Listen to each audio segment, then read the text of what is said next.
Assalamualaikum warahmatullahi wabarakatuh. Nama saya Eliza Nur Ajija dari Program Studi Manajemen Keuangan Syariah Semester 3 Kelas B dengan NIM 11992300042. Pembuatan video kali ini diperuntukkan untuk memenuhi ujian tengah semester dalam mata kuliah Bank dan Industri Keuangan Non-Bank. Dalam kesempatan kali ini saya akan menjelaskan tentang Bank Indonesia, Otoritas Jasa Keuangan, pasar modal syariah, dan asuransi syariah. Pertama yaitu Bank Indonesia. Tugas utama Bank Indonesia tidak saja menjaga stabilitas moneter, namun juga menjaga stabilitas sistem keuangan dan sistem pembayaran.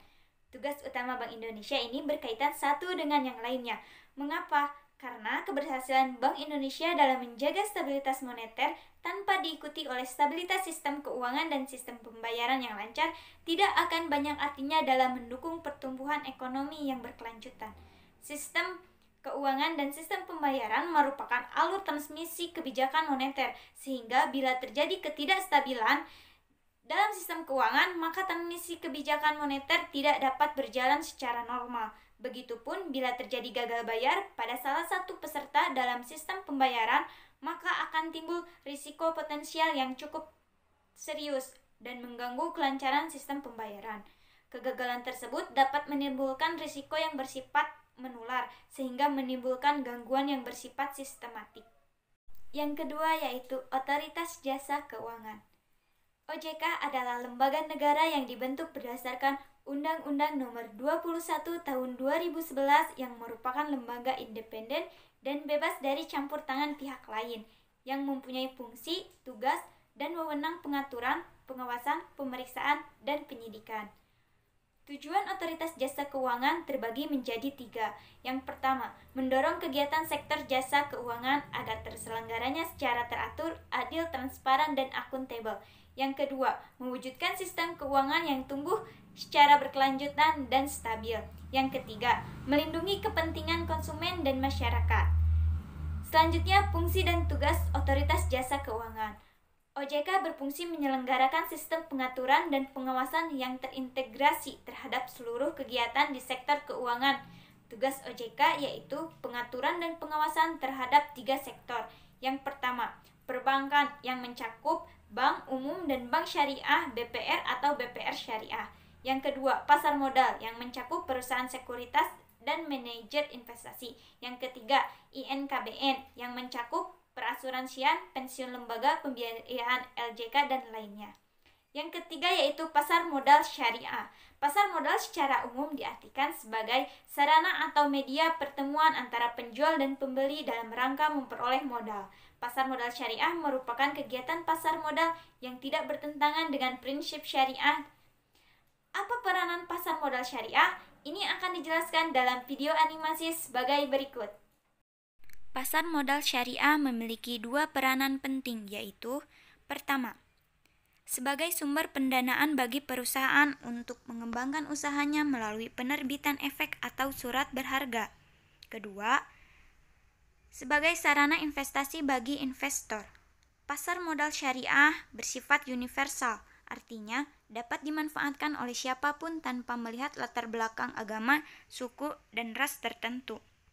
Pasar modal syariah merupakan bagian dari industri pasar modal Indonesia.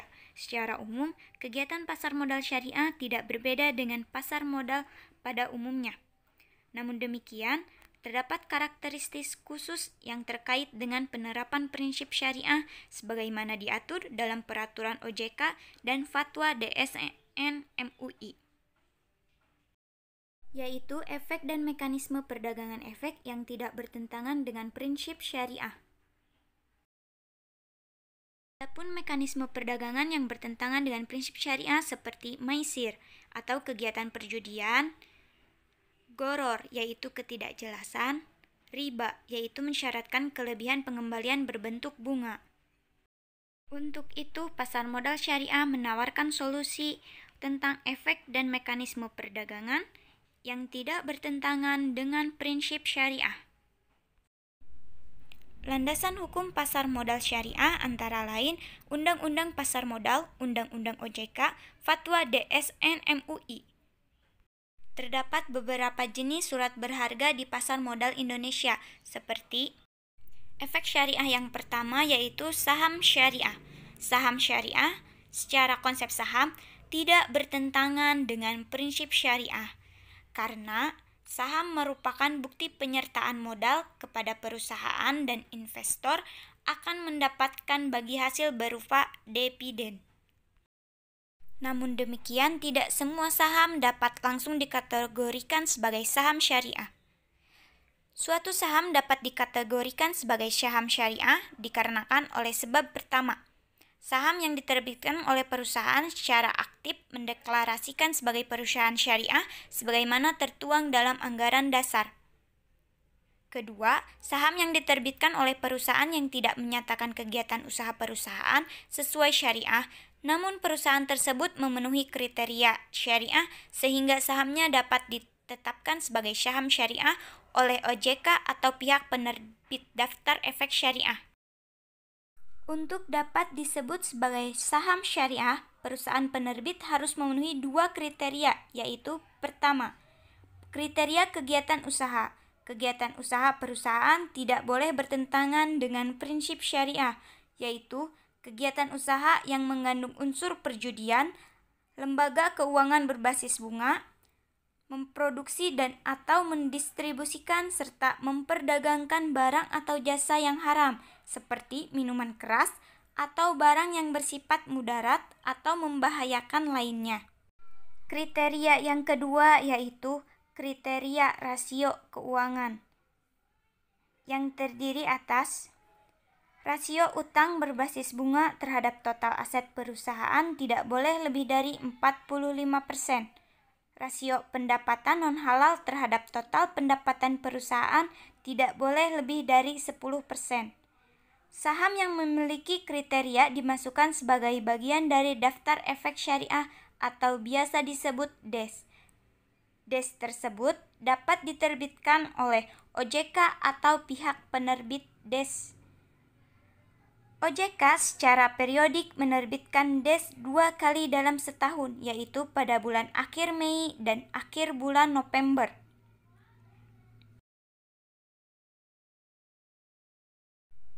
Sebagai acuan investor, saat ini juga terdapat indeks saham syariah, seperti Indeks Saham Syariah Indonesia atau yang disingkat dengan ISI, yaitu indeks dari seluruh saham syariah yang tercatat di Bursa Efek. Selanjutnya ada Jakarta Islamic Index atau yang disingkat dengan JII, yaitu 30 saham syariah dengan kapitalisasi pasar terbesar dan perdagangan teraktif. Efek yang kedua yaitu sukuk. Sukuk adalah surat berharga syariah yang merupakan bukti kepemilikan yang mewakili bagian yang tidak terpisahkan atas aset tertentu yang mendasarinya, berupa aset berwujud, nilai manfaat atas aset berwujud, jasa, aset dari proyek, dan kegiatan investasi yang telah ditentukan. Sukuk diterbitkan dengan menggunakan berbagai pilihan akad, antara lain ijaroh atau sewa menyewa, mudharobah dan musyarakah atau kerjasama, istisna dan salam atau jual beli dengan pemesanan.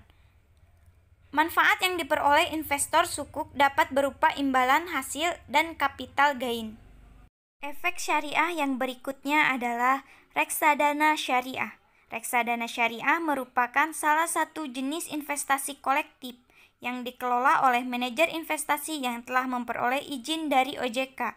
Manajer investasi mengelola dana investor dengan cara menginvestasikan ke saham syariah, sukuk, dan instrumen syariah lainnya, seperti deposito syariah dan waran syariah. Selain itu, reksadana syariah mempunyai karakteristik berupa adanya pihak yang melakukan pengawasan kesyariahan serta adanya mekanisme pembersihan harta non-halal dalam dana kelolanya. Investasi di produk reksadana syariah sangat cocok bagi masyarakat yang belum mampu mengelola investasinya secara mandiri, karena belum memiliki waktu yang cukup atau belum menguasai strategi investasi yang cukup memadai. Selanjutnya, asuransi syariah. Pembahasan ini merupakan jawaban dari pertanyaan, Bolehkah pelaksanaan asuransi syariah hanya sampai tengah jalan? Jawabannya boleh. Disinilah kelebihan menjadi nasabah asuransi syariah. Dalam asuransi konvensional, banyak kasus dana hangus karena berhenti di tengah jalan, sehingga nasabah banyak yang kecewa, sehingga beralih ke asuransi syariah. Karena dalam asuransi syariah, hak nasabah tidak akan diambil oleh perusahaan asuransi ketika tidak bisa membayar premi di tengah jalan. Saat terjadi masalah di mana nasabah tidak mampu melanjutkan pembayaran premi ataupun mengundurkan diri ketika kontrak belum habis, maka dana akan dikembalikan. Namun demikian, hal ini tidak berlaku jika dana yang disetor dimaksudkan untuk tabaruk atau dana kebajikan. Biasanya, nominal kecil untuk alokasi dana tabaruk. Karena santunan kepada peserta yang mengalami musibah diambil dari sebagian kumpulan dana tabaruk ini. Maka, perusahaan asuransi syariah bertindak sebagai pengelola klaim yang mewakili para peserta untuk memberikan manfaat klaim. Asuransi syariah menggunakan skema sharing risk atau berbagi resiko dengan perjanjian di mana terdapat kesepakatan bahwa jika terjadi musibah kepada salah satu peserta, maka peserta lain yang akan saling menolong dan saling menanggung resikonya.